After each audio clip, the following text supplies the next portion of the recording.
Hoy hablamos de un tema que divide opiniones en Uruguay, la reducción de la jornada laboral.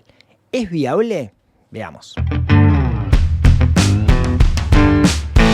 Con el advenimiento del nuevo gobierno, un tema que está arriba de la mesa, planteado por el PIT-CNT, que es quien se encarga de llevar esta bandera adelante, es la reducción de la jornada laboral en Uruguay. Si bien existen ejemplos a nivel mundial donde se ha aplicado, la pregunta que tenemos que hacernos ¿es viable hacerlo en Uruguay, donde los sectores primarios tienen márgenes más reducidos? Analicemos un poco la situación. La idea de trabajar menos horas no es nueva. Ya en el siglo XIX, la cantidad de horas que se trabajaban era de 14 horas diarias. Fue gracias a la lucha obrera que se lograron las famosas 8 horas de trabajo, 8 horas de ocio y 8 horas de descanso. En Uruguay, en 1915, se consiguió esto de las 8 horas diarias, pero sin embargo, según el PIT-CNT, la jornada o la semana laboral en Uruguay es de 48 horas, siendo una de las más altas de la región. Según el Instituto Nacional de Estadística, en Uruguay la semana laboral promedio es de 39,6 horas, pero es muy desigual porque, por ejemplo, en la educación la cantidad de horas que se trabajan promedian 31, sin embargo en el transporte la cantidad de horas trabajadas es 47. El PIT-CNT lo que viene a plantear es reducir esa jornada laboral de 48 horas a 40 horas semanales o incluso llevar la jornada laboral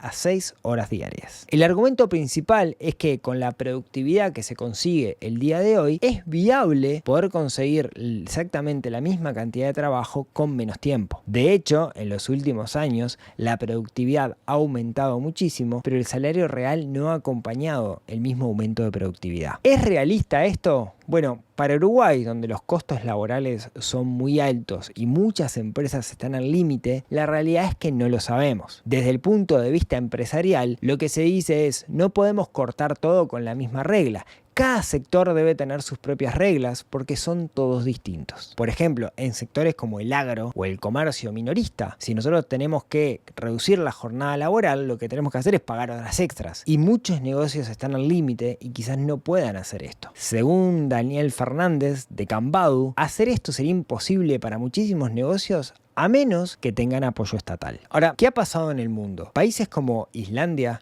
o Nueva Zelanda han instaurado la semana laboral de 4 días y los resultados han sido muy buenos, tanto en el bienestar de las personas como en la productividad. Pero claro, son países desarrollados, con economías diversificadas, con un fuerte componente exportador. No es el caso, lamentablemente, de Uruguay. Hay un caso bastante anecdótico que es el caso de Japón, donde Microsoft, empresa de tecnología, lo que hizo fue, en un país donde la mayoría de las personas son workaholic, redujo la jornada laboral a 4 días por semana y para su sorpresa encontraron que la productividad aumentó un 40%. Claro, es una empresa de tecnología. Pensemos que hacer algo en el caso de Uruguay, donde la mayoría de las empresas son pymes, quizás sea mucho más complejo y un gran desafío. Reducir la jornada laboral tiene beneficios claros. Mucho menos estrés para las personas, mucho más tiempo en familia y al mismo tiempo se consigue, en términos generales, mucho más productividad. Pero la pregunta del millón es, ¿cómo lo financiamos? En particular, esa transición, ¿cómo se financia?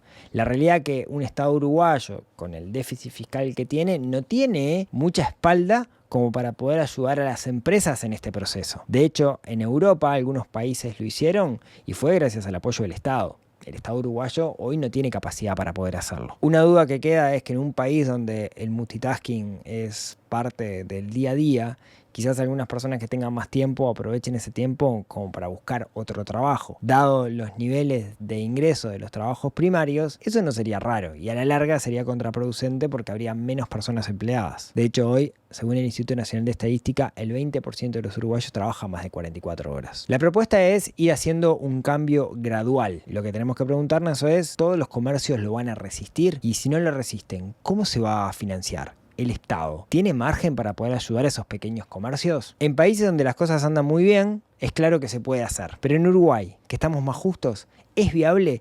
Seguro es deseable. Y estaría genial que pasara. La pregunta es cómo lo logramos sin perjudicar a la mayoría de los ciudadanos del país. Lindo desafío que tiene el próximo gobierno por delante.